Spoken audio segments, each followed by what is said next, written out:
Initially, we also drew out data paths to show what registers were connected where and how their flow of control actually went through all of those pieces. But as we saw, the controller, the sequence of instructions, actually specifies both the connections and the order of flow, and therefore we're going to drop the notion of data paths in what we do from here on in. So last time we built register machines that basically dealt with iterative algorithms. And today we're going to push on to see what we need to add to create machines that can handle recursive algorithms. That's going to lead us towards val, because we know val itself has to deal with recursive things. So what we're going to see today are iterative algorithms, again, things we saw last time like GCD, but we're going to look at a couple other examples, things like increment. We're going to follow that with some examples like factorial that use not iterative constant space, but recursive non-constant space. And we'll see that in order to have computations that involve that recursive behavior, we're going to have to extend our register machines with subroutines. And subroutines in particular are going to need a place to store temporarily information about the computation, and that's going to require the introduction of a stack. That's okay, we've seen stacks earlier in the term. Now we're going to see a very fundamental use of those. What we'll see throughout the point of today's lecture is that every subroutine comes with a contract. That contract helps us understand both what information must be stored away temporarily and how to use the registers to reconstruct that state when we need it.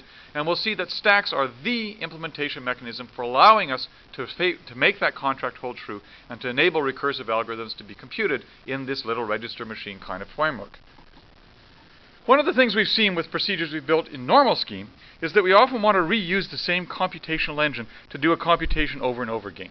Whether we're having something that's an iterative or a recursive procedure, we know that we often want to use the same computation to do a different version of the same problem, and then use that result to accumulate the grand solution of the overall problem we're trying to solve. In Scheme, we do this with a recursive call to the same procedure with just different parameters. When we're going to build this into a register machine, we have to be a little more detailed, and here we're going to use what's known as a subroutine. The idea of a subroutine is to create a sequence of instructions that can be reused over and over again. In other words, we can put in some values into input registers, then use this sequence of instructions, and end up somewhere with an output value stored in some other register. To identify this sequence, we need a couple of things. We'll need to start with a label that marks the beginning of the subroutine, and we're going to need to end with an indirect branch, that is a way of going off to some other place when we're done. Now the reason we want an indirect branch is we need to be able to go to multiple places, rather than always going back to the same place, which we do with the goto. As a consequence, a subroutine can be called from different places within the code. The idea is we set up some values in the input registers that the subroutine expects. We then set up a place to go to when we're done, jump to the subroutine, and at the end of that subroutine use the indirect branch to go back to the place we marked as being where we wanted to be when we headed off to the subroutine. Now to make this work, we're going to introduce two special instructions into our register machine language. The first one has the form shown here. Assign, continue, label something, in this case after call 1. What does this do? Well, it puts a mark into the register continue of a very particular thing. In fact, what it does is it stores the instruction number corresponding to that label in that register. Why would we want to do this?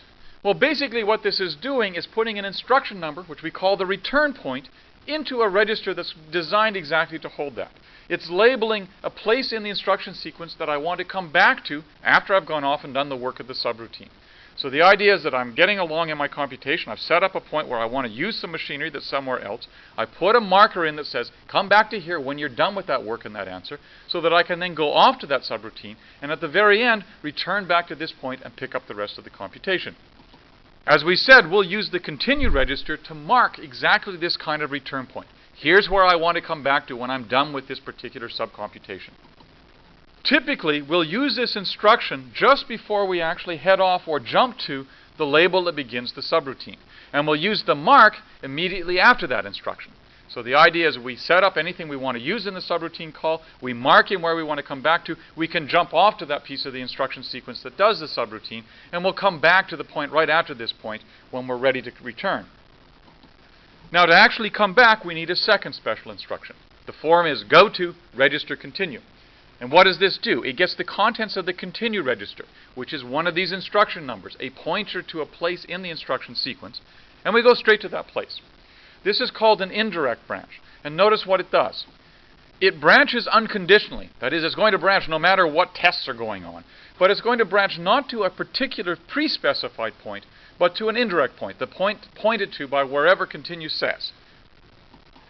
And the actual effect is to change the program counter to the value stored in the register continue, and then go to that place to pick things up.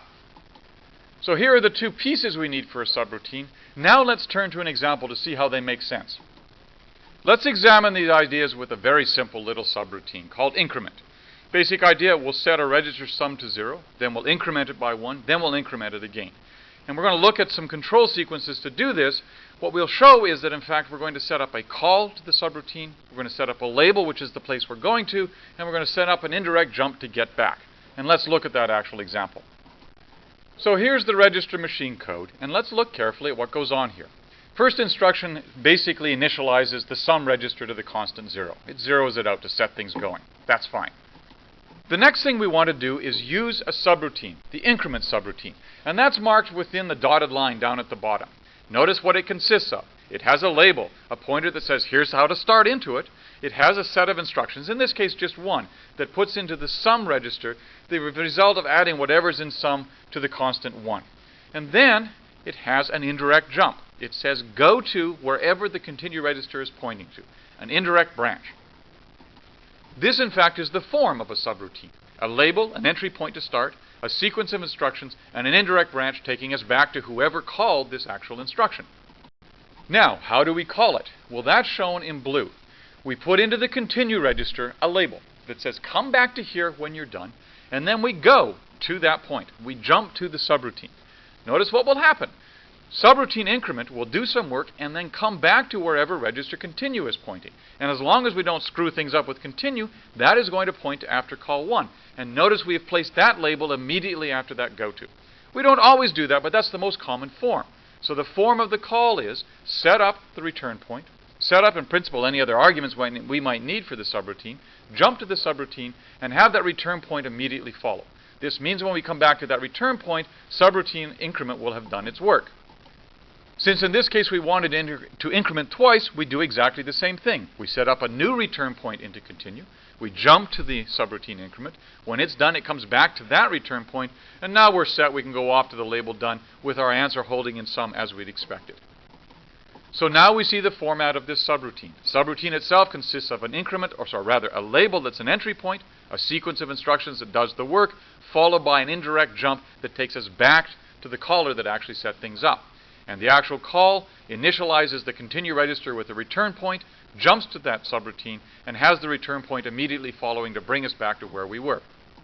We can generalize the idea of a subroutine. We can formalize it into a more global kind of behavior, which we're going to reuse multiple times as we build more and more complex register machines.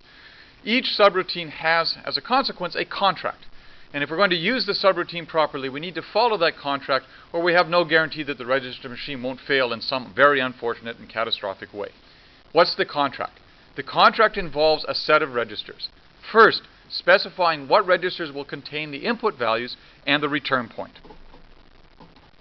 Second, what registers will hold the output that's produced. And notice it's plural, it might be more than one.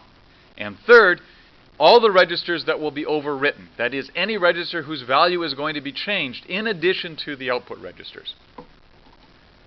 Now you can see already why this contract is important. By specifying the input values in the return point registers, that tells us what things we have to set up before we use the subroutine. What values we have to install in order to have the subroutine do its thing. By specifying what registers are going to contain the output, we know where to look for the values when they're actually done. And by specifying what registers will be overwritten, we know what things may get damaged along the way. We'll come back to that shortly when we see how to keep track of or contain values that we're going to need later on, even though the registers themselves may get corrupted along the way. So in the case of our little increment subroutine, we can now specify the contract. The contract for increment says the following.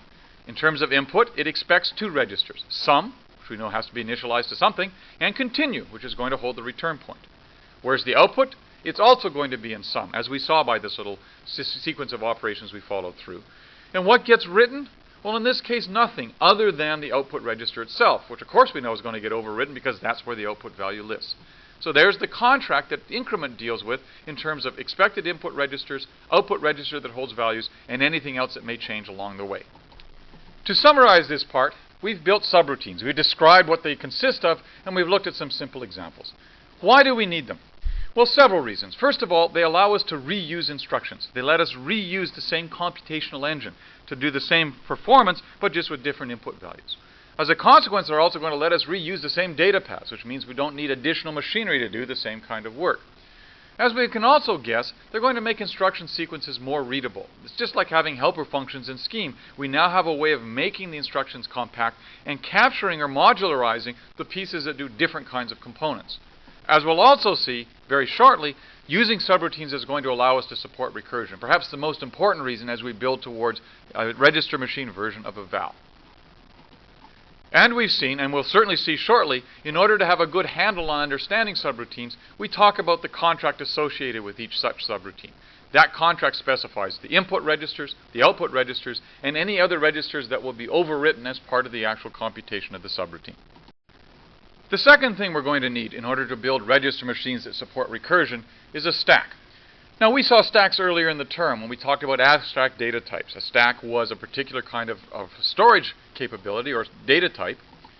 In particular, it was a last-in, first-out data structure in which the last thing saved into the stack was the first thing that we took out of the stack. Here, a stack is a very particular kind of memory device dealing with registers, and it has two operations. We can save a register onto the stack.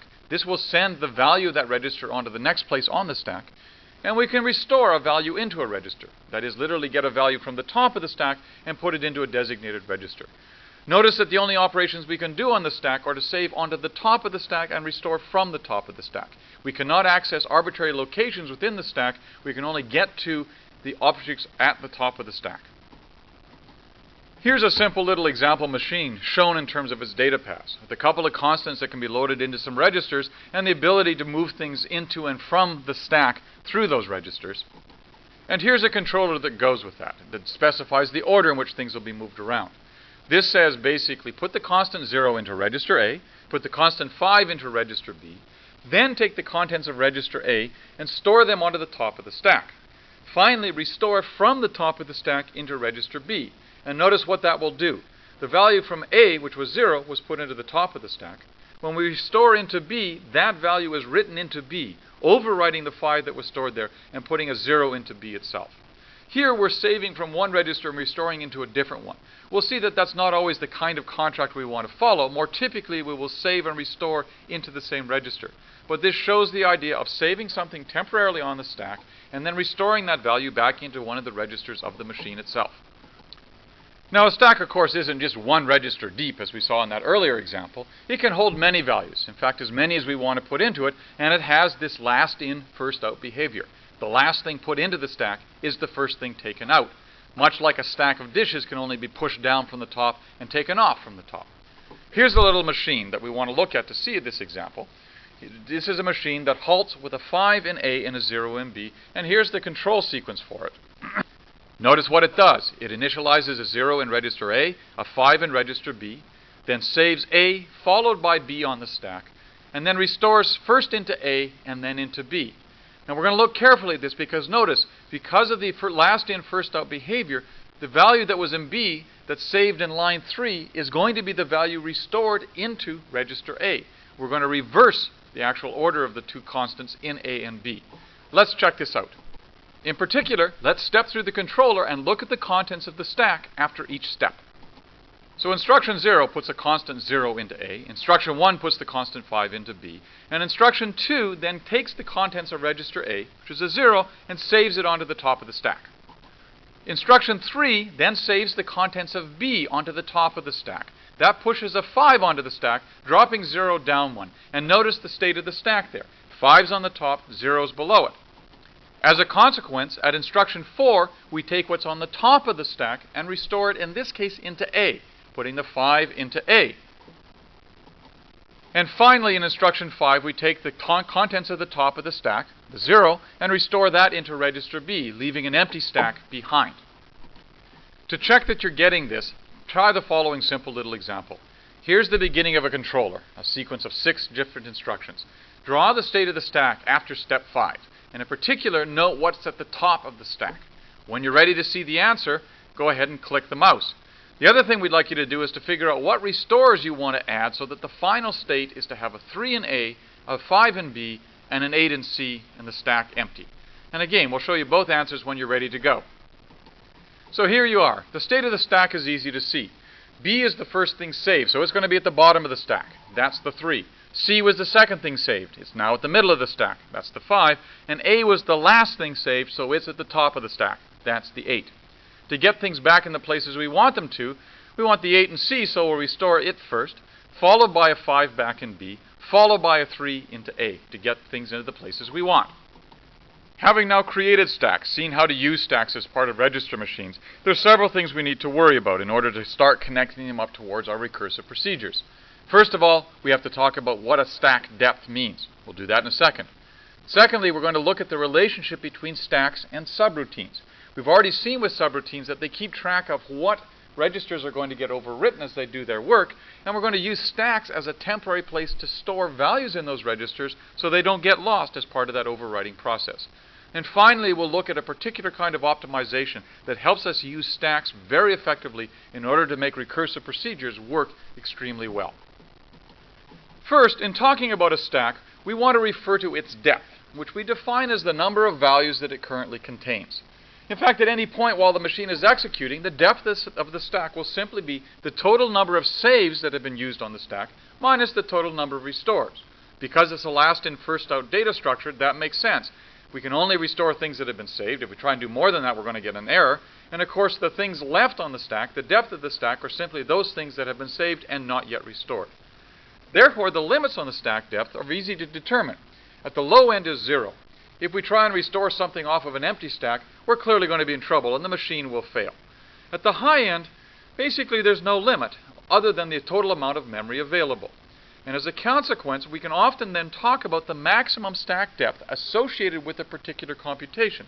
This measures the space required by an algorithm. And in fact, we're going to see there's a nice relationship between this maximum stack depth of a particular computation and the orders of growth we talked about much earlier in the term in terms of space required. As we're about to see, stacks go hand in hand with subroutines.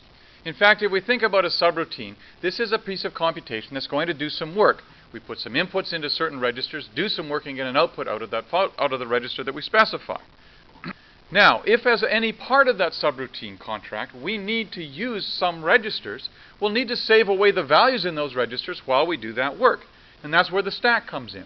We can save away temporarily on the stack values of registers we may need later on, go off and do the work of the subroutine, then come back and restore the stack to the point it was, returning those values. So in fact, a standard way of dealing with this is to have the contract for a subroutine also include information about what happens to the stack. Typically, that contract will look like this, the one that we use for increment.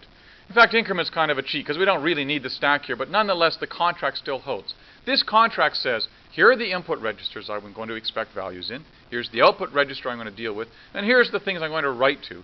And the stack itself will be unchanged, meaning the stack will be back into the form it was before subroutine was called when I get to the end of the subroutine. In the middle of that process, the stack may actually be used in some ways as part of that subroutine, but the state will be returned to its original state. In other words, whatever was the state of the stack before I went to the subroutine call, no matter what happens to the stack in the meantime during that subroutine call, when I come to that exit point for the subroutine, the stack will be back to the same state it was before. Occasionally, it will be valuable to us to do a slightly different contract for stacks and subroutines. Here's a strange little procedure, an entry point named strange, followed by an operation that puts into the register val some new value, then restores a thing into the continued register and goes to that point. And notice what that has to say about the contract here. The input is not only a value in the register val, but it also requires a return point on the top of the stack. That's where that restore is going to come in. The output for this contract is val, of course. That's where I'm putting a value. What does it write? Well, notice it writes the continue register, is going to put something into the continue register, overwriting whatever was there before, and therefore the state of the stack has also now changed. The top element is removed. So this contract involves an interaction between the subroutine itself and the stack. We'll see shortly why we occasionally want to use this somewhat unusual contract rather than the standard one in which the stack is unchanged from before and after the actual subroutine call. Now, as we've said, the typical use of a subroutine in the stack would be as follows.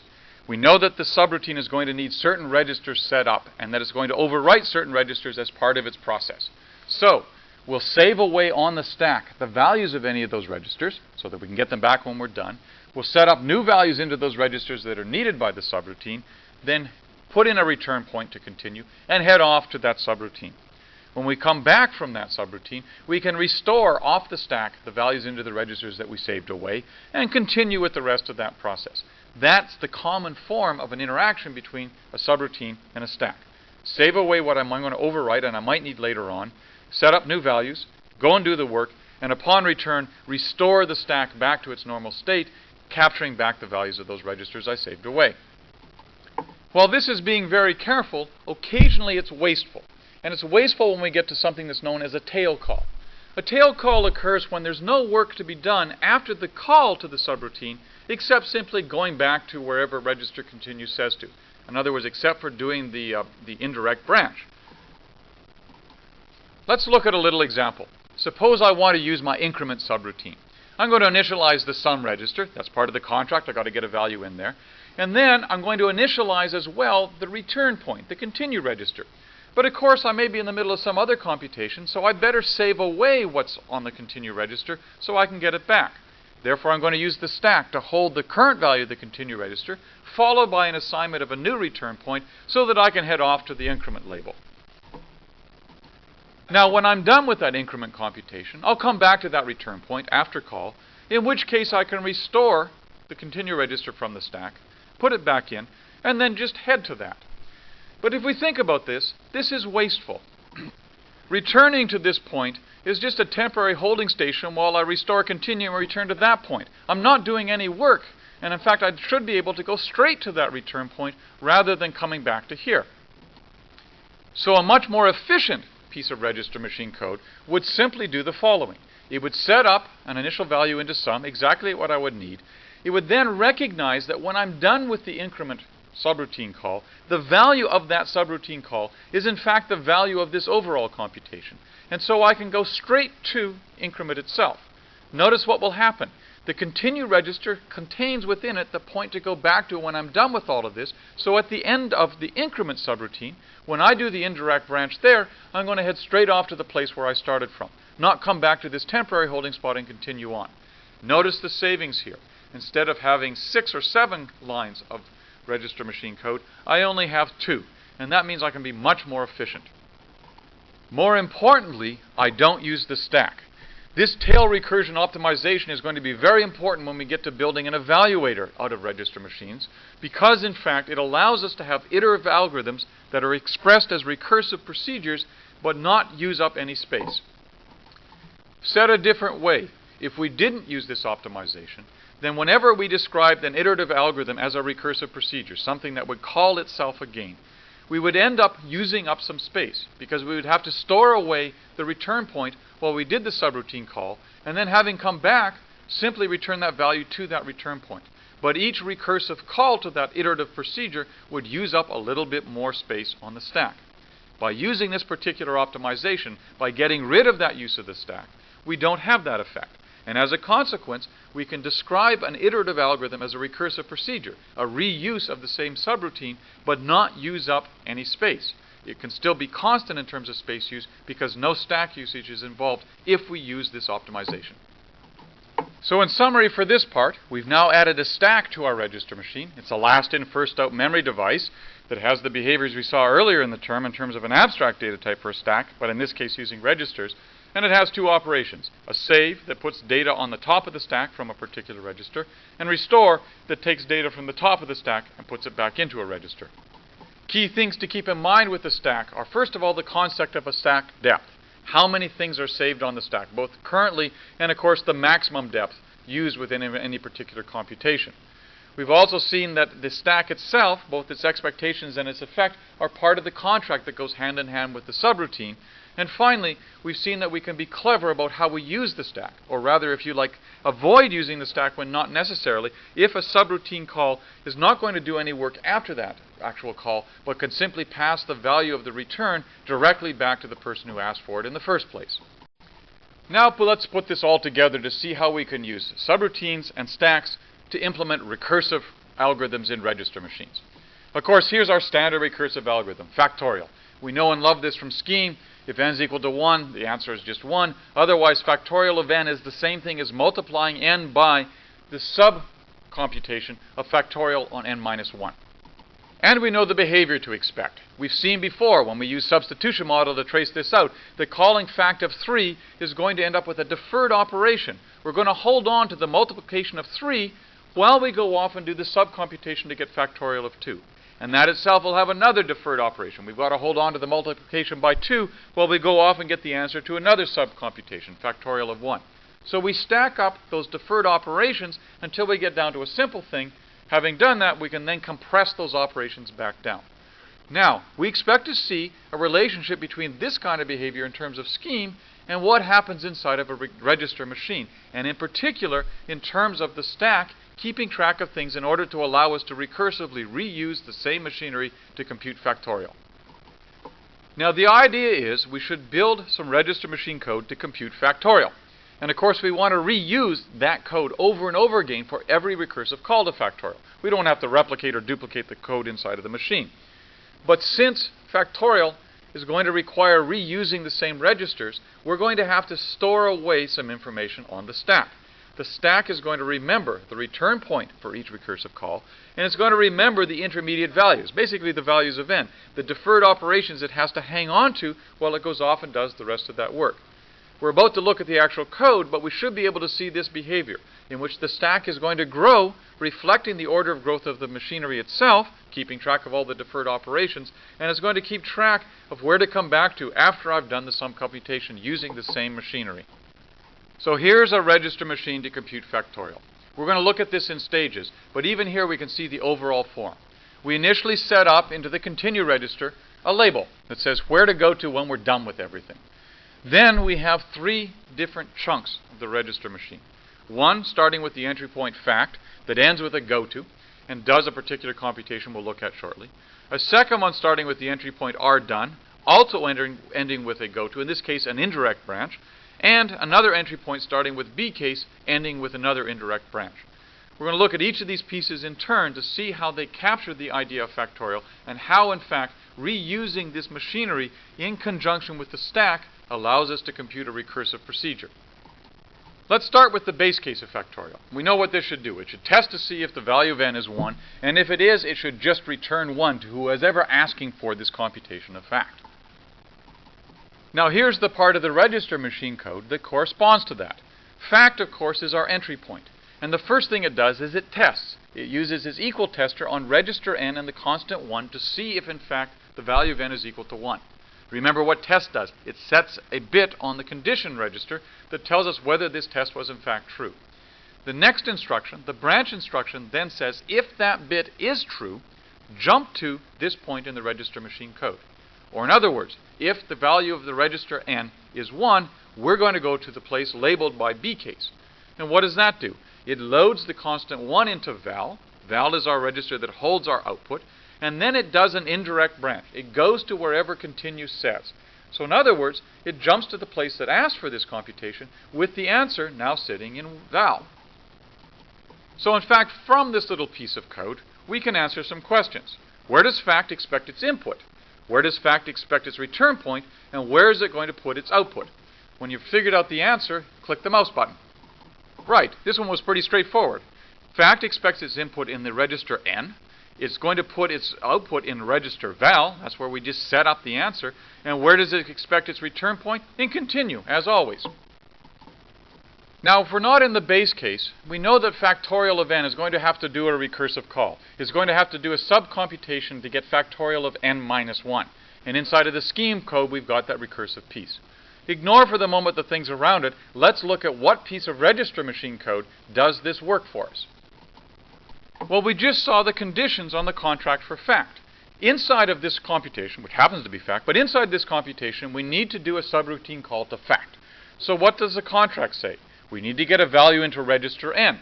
So we take the current value of n, subtract 1 from it, and put that into n. That has set up the input register for fact. We need to put a return point into the continue register.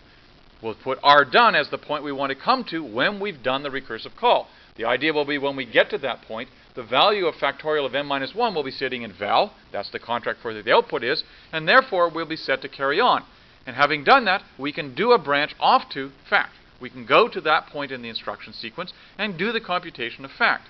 We know if we've done it right, when we come back to the continue register, to R done, the value of factorial of n minus 1 will be sitting in val, and the rest of the contract for fact as a subroutine call will be in place. Now, assuming we do this right, when we get to that point in the computation, what register is going to hold the return value of the recursive call? Right. Our contract for fact, based on our base case, was that val is the place where the return is going to go. And that has to be the same place for all calls to factorial, no matter what the argument. So when we get to R done, we can expect, assuming we do things right, that the register val will hold the value of this subcomputation.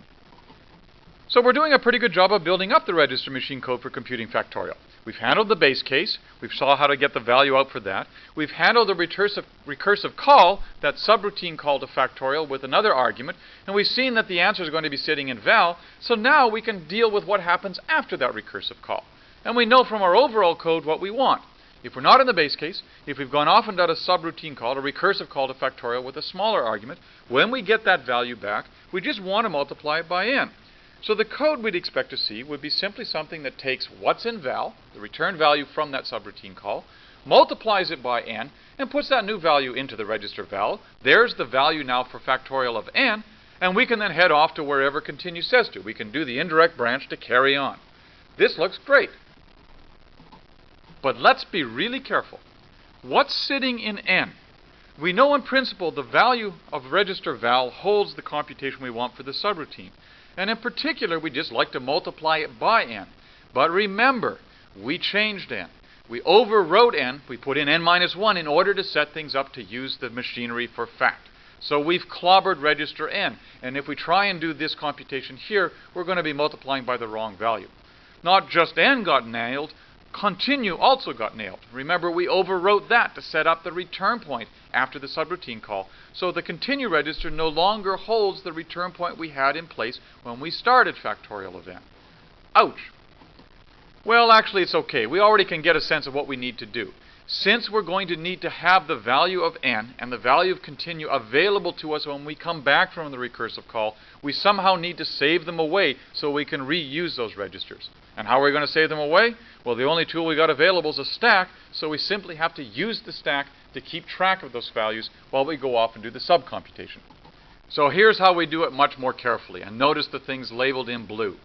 We're going to save away onto the stack those registers that are going to get written as part of the actual computation of factorial, the continue register and the n register. Having saved them away, we can then safely put in a new value to n, the value we want for the subroutine call, put a new continue label in, the place we want to come back to after we've gone off and done that subcomputation, and head off to that work. When we come back to R done, to the label we put in after we want to get done with the subcomputation, we can then restore the registers that we saved on the stack. Notice the order. We restore in the opposite order to the saves to make sure we put the right values back into the right registers. Also notice the balancing of these saves and restores. After the second restore, the stack will be back to the state it was in before we started all of this. And having done that, we can then safely pick up the remaining computation. We've got the right value of n, we've got the right value of val, we can do the multiplication, put that into val, and continue with the process itself. So this is a little different than the earlier case. Remember, in the tail recursive case, we decided that a save and restore was unnecessary there because we weren't going to do anything to those registers and we were simply wasting space. Here we have a case where we in fact do need to save a register. And we can see the general rules for when we want to save a register. We need to save a register onto the stack if the value is going to be used after the call and the register is not an output of the subroutine. If it was, then we don't need to save it because it's going to be available to us. And the register is either written as part of the call or is written as part of the subroutine. If these conditions hold, we need to save the register. It says we're going to need that value after the call. It's not going to be set up by the subroutine itself, so we're going to need that value around. And in fact, there's a good chance that the register is going to be damaged as part of the call or part of the subroutine, and therefore we're going to have to restore the value after we're done. Okay, so now we've built fact. Let's see if you can write down the contract for this subroutine for factorial. You can go back and look at the previous code if you want to, or look at an example of that. But we'd like to know what's the input part of the contract, the output part of the contract, what gets written, and what's the value or the change in the stack, if any, as part of this contract. When you think you got the answer, hit the mouse. So here we go. Clearly the input is n and continue. We need a value of n to compute factorial of n, and we need the continue register as an input to know where to go with this answer when we're done. Output's just val. That's where the result's going to be placed. Writes is none. Nothing gets overwritten, and the stack is also unchanged. It doesn't say the stack is not used. It is during this computation, but the state of the stack when we're done with factorial will be exactly the same as the state the stack was in before we started factorial. Wait a minute. Writes none? Is that true? Well, yes, it is. In fact, this procedure, this subroutine call of factorial, does write n and continue as part of its process. But notice, it saves them before writing and restores them after. So in terms of the overall scope of factorial, these registers are not overwritten. That is, the values that were in them before the subroutine was called will also be in them after the subroutine is done. And therefore, they're not overwritten, and the contract says writes none. Okay, let's pull this all together by tracing the execution of fact, a call to fact as a subroutine with some particular value in n. You might want to go back to that slide that had all of the details for fact and print out a copy, or otherwise scribble it down so you can follow along as we do this. What we're going to do is look at the contents of the registers and the stack itself as we hit each label in that computation. And by convention, just so we can trace things out, we're going to have the top of the stack shown at the left for each one of these things. Okay, let's assume that somehow the value 3 has been loaded into register n. We need something in n in order to start this off. So the first thing that happens after we come into the controller is that we put the label halt into continue, and then we drop down to fact. So when we get to the label fact for the first time, continue holds a pointer to halt, n has a value. We don't know what's in val, could be anything, and the stack is empty. We're now at fact, so we check to see if we're in the base case by running that test operation. It's not true, so the next thing we do is save both continue and n onto the stack, holding aside basically the computation we're about to do while we set up to do a subcomputation to fact. We then put a new value into n, basically decreasing it by 1, and we put a new label into continue, and then we can go off to fact. And notice what we've done. We've got a place to go to when we're done with this subcomputation, and we satisfied the input contract for factorial. We've got something in n, we've got something in continue, and we've got a stack. Thus, when we hit fact for the second time, we're about to try and compute factorial of 2, and on the stack, we've got held some computation that we're going to have to come back and do after we're done with this subcomputation. All right, we're at fact again. We check to see if we're in the base case. We're not, so as a consequence, we do exactly the same thing. We save away again the value of continue and the value of n onto the stack. Notice how the stack depth has grown. We now have 2 subcomputations stored away there. We put a new value into n. We put a new label into continue. Happens to be the same one as before, but we literally put that new label in, and we go off to fact. Again, notice when we come to fact now, we've got a value of n. We've got a continue a continue label in the continue register, and we happen to have on the stack some subcomputations still pending. Now in this case, when we test to see if we're in the base case, in fact we are. And so we do that unconditional branch, or rather that conditional branch, down to base case. Notice what happens when we hit base case. None of the registers have been changed. So we're now at the point where we've gotten down to a base case, and look at what's on the stack. We're now at the maximum depth for the stack, and the stack in fact holds a set of calls for each of the deferred operations. Now in this case it actually has 2 values on the stack for each recursive call, and in fact we can see how each of those labels, the values of the arguments and the return point, specify what's known as a stack frame, the set of things we have to do when we come back. Down into the base case, we're ready now to do the final computation, and we should then be able to start unwinding that stack to complete the computation itself. So what does base case do, or B case do? It sets up a return value into val. In this case, the value is 1. So we finally get a value into val. And then it says, go to register continue. That is, do an indirect branch to where continue says, which is to R done. R done is basically the entry point we want when we've done one of the recursive calls. So we would expect it to be able to restore the state of the machine before we did that recursive call and do some additional computation. And in fact, it does exactly that. It restores a value into n. It restores a value into continue in the opposite order to the saves to exactly get the last in, first out behavior. And it then puts into val a new value. Having gotten back the value of n we wanted, we can multiply it by the value we got from the recursive call and put that in as the answer to this call. And then we can go to wherever continue says to. In other words, pick up, again, an indirect branch. Notice how the stack has reduced because we've done one of the deferred operations. We're now back at R done. We can unwind again by restoring n, restoring continue, doing the deferred operation, putting the new value into val, and going to register continue, which in this case goes to the place we put in when we started all of this, which is namely to halt. And notice the state when we get to halt. The stack is empty. It's back to where it was before we started all of this. The answer sitting in val, and the value of n happens to be there, but it doesn't matter because all we want is the return value, which is val, the stack back to empty, and we're at the place we wanted to be when we started all of this. So we can see how using the stack saves away a deferred operation, the state of the world, while we set up to do a recomputation using the same machinery.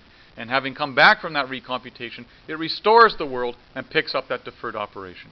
Notice in particular the contents of the stack represents all the pending operations. And in fact, at the base case, we saw that we had on the stack the maximum depth and indeed had each of the deferred operations stored, in this case in 2 values on the stack. If you look at that stack at that point, you can see how it exactly reflects the multiplication by 2 and the multiplication by 3 that we deferred off while we did all of this.